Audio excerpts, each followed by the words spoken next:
أهلا وسهلا يا رمضان شهر التوبة والغفران مرحبا بك رمضان رمضان شهر الذكر والإحسان.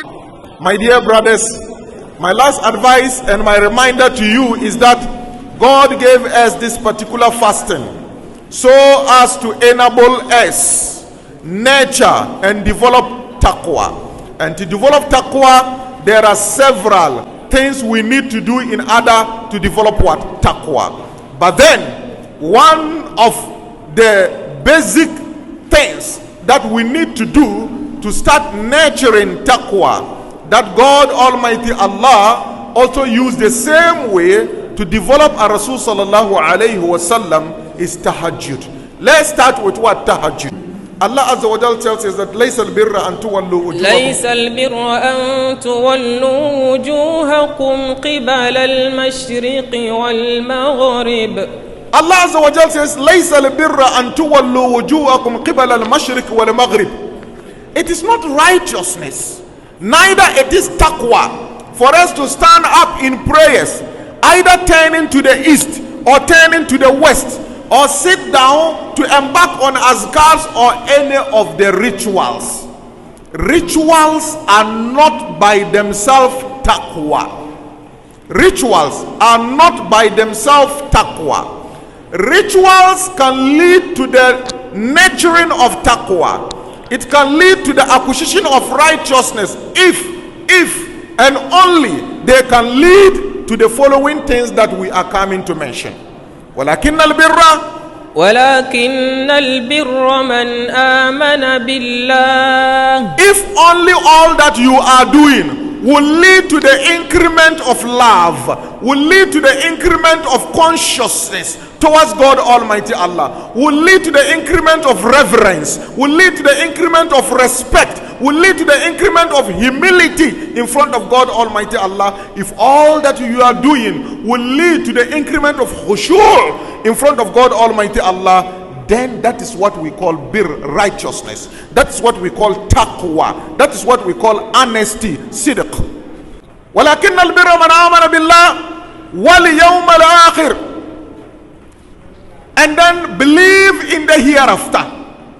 You can't believe in Allah Azza wa Jal and leave the hereafter. وَإِنَّ الَّذِينَ لَا يُؤْمِنُونَ بِالْآخِرَةِ عَنِ الصِّرَاطِ لَنَاقِبُونَ. As for those who do not believe in the hereafter, they will definitely get misguided. Tell me, if there were not to be the hereafter, for us to know that there will be accountability, what will motivate you to do the good things? You will say self-fulfillment. If your self-fulfillment is met with what? Criticism. If what you've done is met with what? Criticism. And it's met with lack of appreciation. And it's met with ungratefulness. It's met with what? Insults. And so forth and so on. How will you get the motivation to do the right thing? To do the good thing? Tell me, if there is no akhirah, the day of judgment, what will scare the politicians from signing to dupe and take our money? What will scare the armed robbers from taking the arms to come to our houses and kill us and take our money? What will scare the prostitute? What will scare the thief? It is because there is hereafter. It is because there is akhirah. That is why we believers, when we believe in the akhirah, then it controls us. We tend to think what will happen in the hereafter. So all that you do as ritual, this your prayer, your fasting, your recitation of the Quran, it can't give you righteousness except وَلَكِنَّ الْبِرَّ مَنْ آمَنَ بِاللَّهِ, except when it increases your iman in Allah. وَالْيَوْمِ الْآخِرِ, except when it increases your iman in the hereafter. Then وَالْمَلَائِكَةِ, except it increases your belief in the angels. So that whatever you do, you know that kiram and katibin, the angels left and right, they are standing in front of us. At our back, the angels are there. Whatever thing, activity, good deed that you carry, ritual that you embark on, and it can increase your belief in Allah, in the hereafter, and also in the angels, then that thing is what we call righteousness. ولكن البر من آمن بالله واليوم الآخر والملائكة, then والكتاب, and then the books. Whatever you do, your salah, your fasting, whatever you do, if it doesn't increase your belief in the Quran, your attachment in the Quran, your love for the Quran, your respect for the Quran, your humility for the Quran, then that thing cannot be termed as something that is righteousness or giving you taqwa. Giving you taqwa. وَلَكِنَّ الْبِرَّ, but then righteousness is that activity that you embark on.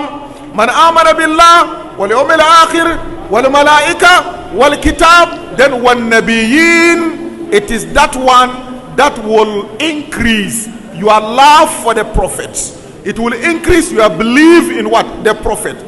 This fasting, have you acquired knowledge to have more information concerning Allah Azza wa Jal, to increase your love in Allah, to increase your belief in the hereafter, to increase your belief in the angels, to increase your awareness and your belief in the books, and then also in the prophets?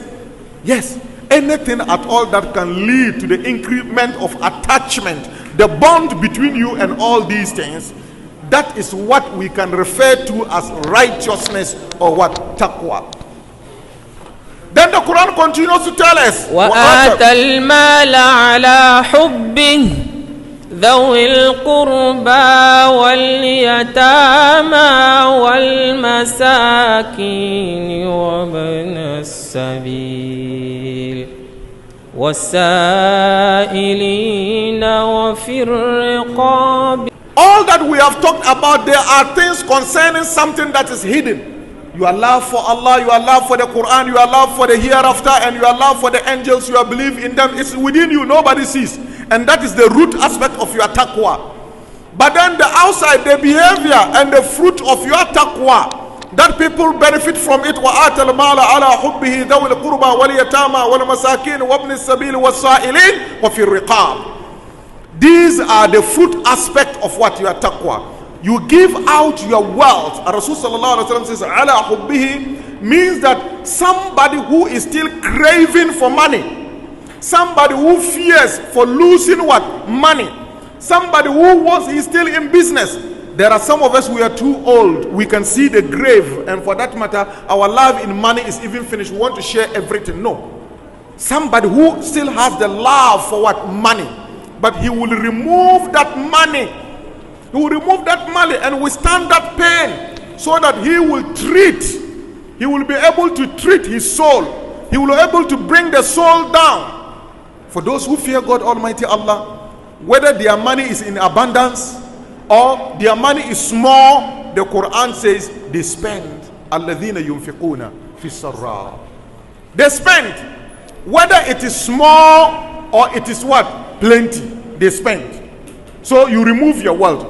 And some says, وَآتَ الْمَالَ عَلَى حُبِّهِ, it is for the love of God Almighty Allah that they give out their wealth, not for people to recognize them, not for people to thank them. No, it's absolutely for the love that they have for God إنما نطعمكم لوجه الله For the sake of Allah, لا they want to feed نريد منكم We don't need any جزاء reward. ولا شكورا. And we don't need any thanks from you. So those servants of Allah, they will come and feed you. They don't want you to thank them, and they don't want any reward from you. وَآتِ الْمَالَ عَلَى حُبِّهِ. And when they are giving out their wealth, they don't just go out there and share for any political point. No, they start from their relatives. ذَوِي الْقُرْبَى. They start from their relatives. وَالْيَتَامَى. They continue to the orphan. وَالْمَسَاكِينَ. They continue to the poor people. Then they continue to those who are traveling, the travelers, even though they are rich, but they are traveling and then they don't have what? Money. وَالسَّائِلِينَ. They continue to the beggars. وَفِي الرِّقَابِ. And those who are in debt, or those who are in slavery, to save them from what? Their slavery. May Allah Azza wa Jal have mercy on us. Okay. So please go and read Quran chapter 2, Surah Al-Baqarah, verse 177. And then try to implement it in your life. Read Quran chapter 2, verse 1 to 5. Try to implement it in your life. Read Quran chapter 3, Surah Al-Imran, verse 134, verse 135, verse 136, and try to implement it in your life. May Allah Azza wa Jal give us the strength of ibadah. Allahumma inna ala dhikrika wa shukrika wa husni ibadatik. La hawla wa la quwwata illa billahi al-aliyyul azim. حسبي ربي جل الله ما في قلبي غير الله نور محمد صلى الله